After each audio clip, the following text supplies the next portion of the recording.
बोला मॅडम, ही मुलगी आली होती इथे? हो आली होती.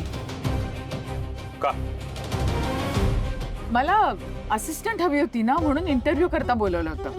पण मला ती पटली नाही, म्हणून मग मी विश्वंभर पर्यंत तिला पाठवलंच नाही. आत्या, त्या मुलीला तू बाहेर जाताना बघितलंस? हो म्हणजे काय, गेटच्या बाहेर गेली ना ती. नक्की? हो.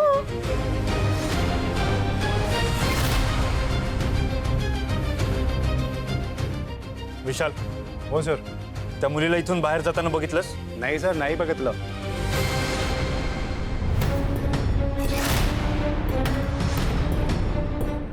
रुद्र सर, ती मुलगी नक्कीच वैशाली असणार. ती आत्याला भेटायला आली होती, म्हणजे आत्यानेच तिला घरात घेतलं.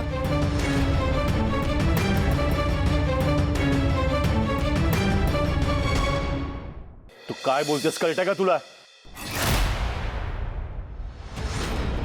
सर, मला श्रावणी म्हणते ते पटतंय.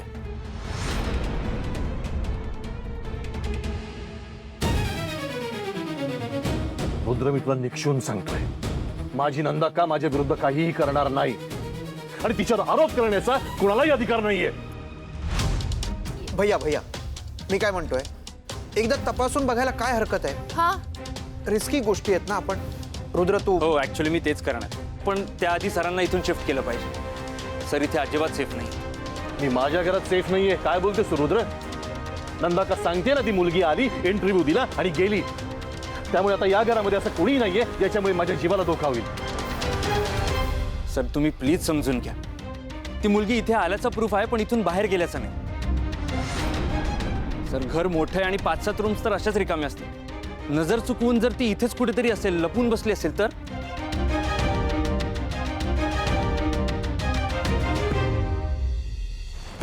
असं कसं? एवढे नोकर आहेत घरात, कोणीतरी तर पाहिलंच असतं ना. ठीक आहे. ती मुलगी इथून बाहेर जाताना दिसली? बोला पटकन. नाही सर.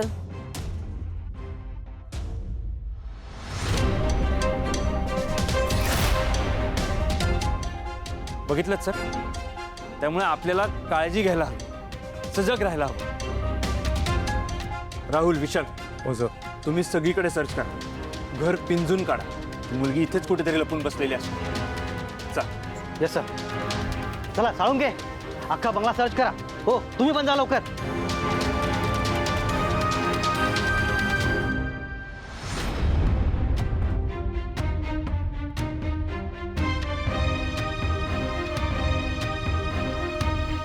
सर, तुम्हाला सेफ जागी शिफ्ट करायला हवं. तुम्ही माझ्याबरोबर या. नाही रुद्र, सर प्लीज हट्ट करू नका. इथे कधीही काहीही होऊ शकतं.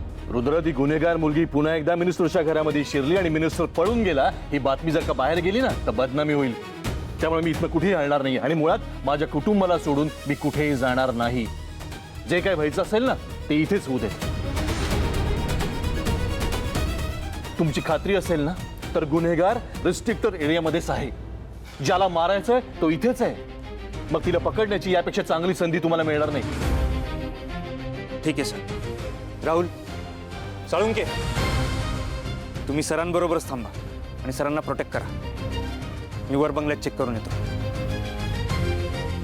रुद्र सर, मी पण येतो तुमच्याबरोबर. नाही, नको. तिच्याकडे हत्यार असू शकतं.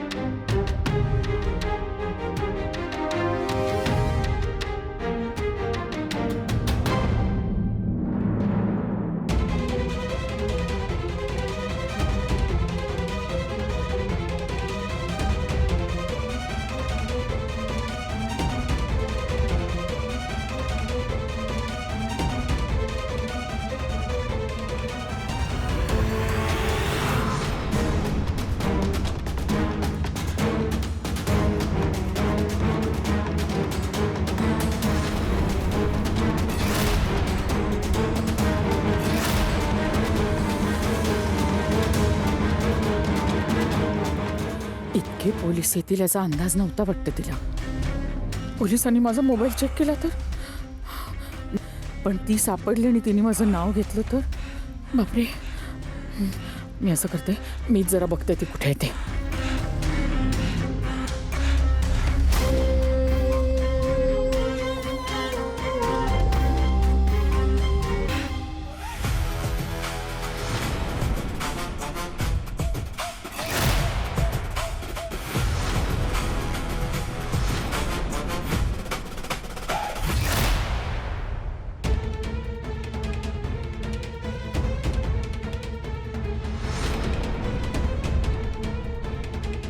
काय झालं? सापडली? नाही सर.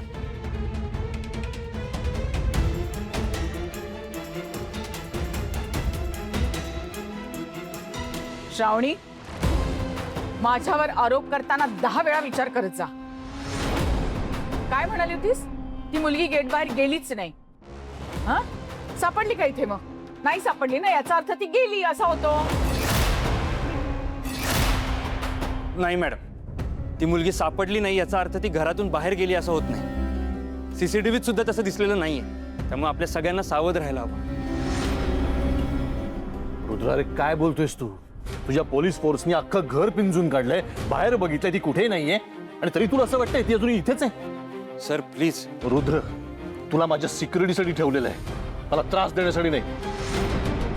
लक्षात ठेव, माझी महत्वाची मीटिंग आहे, मला निघावं लागेल. सर पण मग मला पण तुमच्या बरोबर यावं लागेल. सर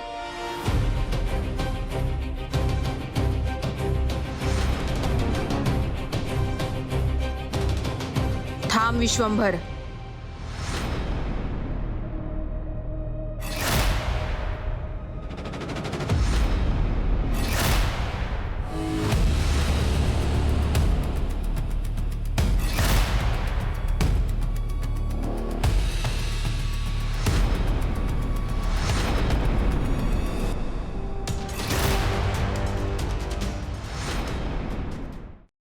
मी पुन्हा आलीये तुझा वध करायला.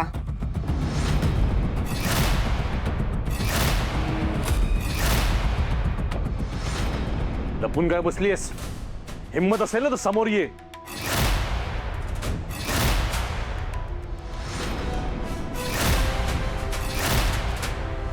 मी तुझ्या समोरच आहे, तुझ्या डोळ्यासमोर, आणि आज मी तुला तुझ्या पापाची शिक्षा द्यायला आली आहे. मागच्या वेळी तू वाचलास, पण आता नाही वाचणार. आज तुझ्या आयुष्याचा शेवटचा दिवस आहे. हे बघ वैशाली, माझ्या बाबांचा काहीही दोष नाही, त्यांना त्रास देऊ नकोस. तुझा बापच दोषी आहे, गुन्हेगार आहे तो. याच्या मंत्रालयात भ्रष्टाचार झालाय. माझ्यासारख्या कित्येक मुलींना त्रास दिला याने. लाडकी मुलगी म्हणून योजना काढली, आपली स्वतःची तुंबडी भरून घेतली, आणि मग माझ्यासारख्या मुलींना सोडून दिलं त्या कॉलेजवाल्यांची मनमानी सहन करायला. हे बघ, यात माझी काहीही चूक नाहीये, पण तुला जर का असं वाटत असेल ना तर मी मोबदला द्यायला तयार आहे. पण प्लीज, तू जे पाऊल उचललंस ना ते अत्यंत चुकीचं आहे. चुप. तू मला मोबदला देणार? हो, मी मोबदला देणार. बोल, तुला काय हवंय ते सांग. ठीक आहे, मग माझा आत्महत्या केलेला बाप मला परत दे.